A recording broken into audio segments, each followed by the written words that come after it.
खालिस्तान की मांग पूरी तरह से बेबुनियाद है, लेकिन इसे समझाने से पहले हम कनाडाई नागरिक सरदार हरदीप सिंह निज्जर की हत्या के पीछे अपराधियों के अवैध कृत्य की निंदा करते हैं। हम एक अमेरिकी नागरिक गुरपतवंत सिंह पन्नू की हत्या की साजिश रचने के संगठित अवैध कृत्य की भी निंदा करते हैं। हम इन दोनों मामलों में कनाडा और अमेरिका की कानून तथा प्रवर्तन एजेंसियों द्वारा कठोर जांच की मांग करते हैं। इससे कोई फर्क नहीं पड़ता कि इन अवैध कृत्यों को भारतीय सरकार के राजनयिकों और मंत्रियों या किसी अन्य ताकत द्वारा संचालित किया जाता है या नहीं। सत्य की जीत होनी चाहिए, न्याय होना चाहिए और अपराधियों को दंडित किया जाना चाहिए। लेकिन हम सिख संगठनों से भी न्याय की मांग करते हैं और खालिस्तान की मांग करने वाले इन संगठनों के पीछे गुरपतवंत सिंह पन्नू जैसे लोगों से भी। पहला, क्या वे भारत में रहते हैं? क्या वे भारतीय नागरिक हैं? तो फिर वे किस हैसियत से भारत से अलग देश की मांग कर रहे हैं? दूसरा, यह मांग पाकिस्तान से क्यों नहीं की गई? यदि ये खालिस्तान समर्थक खालिस्तान के नाम पर पंजाब के एकीकरण की मांग कर रहे हैं, तो क्या उन्हें यह नहीं पता कि पंजाब का आधा हिस्सा पाकिस्तानी क्षेत्र में स्थित है? हमने इन खालिस्तान समर्थक ताकतों को पाकिस्तान से खालिस्तान की मांग करते हुए बहुत कम देखा है। तीसरा, भारत की स्वतंत्रता के बाद जब भारत के सभी राज्य सर्वसम्मति से भारत संघ के झंडे तले एकजुट हो गए, तो भारत के गठन के साथ ही अलग राज्य का मुद्दा निरर्थक हो गया। चौथा, जब पंजाब राज्य के अंदर और बाहर रहने वाले भारत के नागरिकों की अलग खालिस्तान राज्य के लिए कोई मांग या विचार नहीं है, तो गुरपतवंत सिंह पन्नू और कुछ अन्य जैसे ये अनिवासी विदेशी नागरिक कौन हैं जो अनावश्यक रूप से अनैतिक रूप से खालिस्तान की मांग की वकालत कर रहे हैं, जबकि भारत के अंदर ऐसी कोई मांग मौजूद नहीं है? और क्या देश के नागरिक न होते हुए भी उन्हें मांग करने का कानूनी अधिकार है? इसलिए ये कहा जा सकता है कि खालिस्तान की वकालत करने वाले लोगों के पास कोई नैतिक और कानूनी आधार नहीं है, लेकिन ऐसा लगता है कि उनके निजी लाभ का छिपा हुआ एजेंडा गहराई से निहित है। खालिस्तान की मांग बंद होनी चाहिए, यह एक कड़ा और स्पष्ट संदेश है। खालिस्तान समर्थकों की आवाजें अब तक खूब सुनी गई हैं, लेकिन इस उग्र आंदोलन के परिणाम नकारात्मक रहे हैं और प्रवासी भारतीयों तथा सिखों को काफी नुकसान उठाना पड़ा है। अब समय आ गया है कि हम सब अपनी आवाज उठाएं और खालिस्तान का समर्थन बंद करें। यदि हम खालिस्तान की मांग के पीछे की वास्तविकता देखते हैं तो हमें इसे अस्वीकार करना होगा।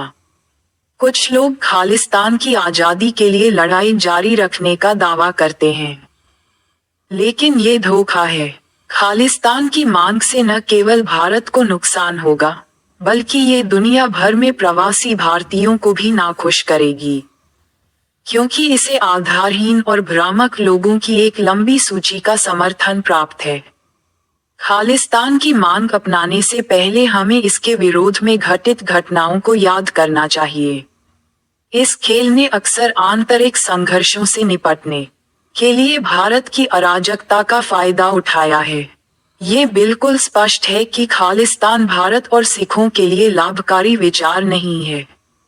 इसे इस तरह से देखें तो यह एक अलग देश की स्थापना की बात है, जिसे अनावश्यक रूप से गुरु नानक के नाम पर गढ़ा गया।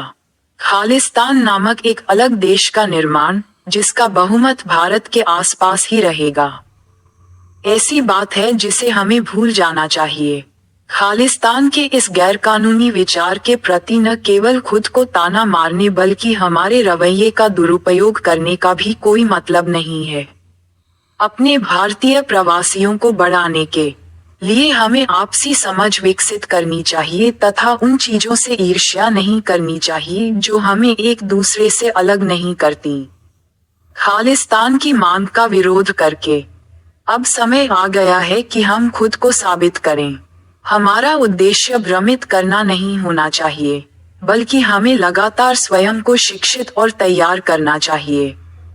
किसी भी स्थिति में हमें अपने प्रवासी भारतीयों और उनके लोगों को झूठी परिस्थितियों और झूठ का एहसास नहीं कराना चाहिए। इससे पहले कि हम इस लड़ाई को खत्म करें, हमें इसे अपनी सोच से निकाल देना होगा। खालिस्तान की मांग को समाप्त करने में हमारी सफलता ही भारतीय राजनीति को स्थायित्व प्रदान करेगी तथा हमारी एकमात्र ताकत बनेगी। समस्याओं को सुलझाने के लिए हमें एकजुटता की आवश्यकता है, जो हमें उज्ज्वल प्रकाश में एकजुट करती है। ये हमारी भावनाओं को अलग रखने की आवश्यकता का एक और उदाहरण है। यह उन सभी लोगों के लिए हमारा सच्चा संदेश है, जिन्होंने कभी खालिस्तान के विचार का समर्थन किया होगा। छुपे हुए निजी लाभ के एजेंडे वाले लोगों द्वारा खालिस्तान की यह अनावश्यक मांग दुनिया भर में भारतीय सिखों और प्रवासी भारतीयों की शांति को भंग कर रही है, और अब ये भारतीय सिख मूल के लोगों का कर्तव्य है कि वे इस घृणित विचार से खुद को अलग कर लें और खुले तौर पर इसकी निंदा करें। खालिस्तान की मांग को खत्म करना हमारा लक्ष्य स्पष्ट है। हमारे विचारशील दर्शकों, आप भी हमें बताएं कि दुनिया भर के सिखों के लिए इस अनावश्यक राजनीतिक और सामाजिक उथल-पुथल से जुड़े इस महत्वपूर्ण मुद्दे पर आपके क्या विचार हैं? कृपया टिप्पणी करें। Team digital media Bharat voice of the people international. अगर आप हमारे विचारों से सहमत हो तो कृपया लाइक, शेयर, सब्सक्राइब ही नहीं बल्कि अपने विचार भी कमेंट करें। कृपया हमारी वेबसाइट vopglobal.org पर भी रजिस्टर करें। वॉलंटियर रिपोर्टर बने और सामाजिक जनहित के लिए अपने लोकल न्यूज, मुद्दे और अपने लेख लिखें। Make your views news.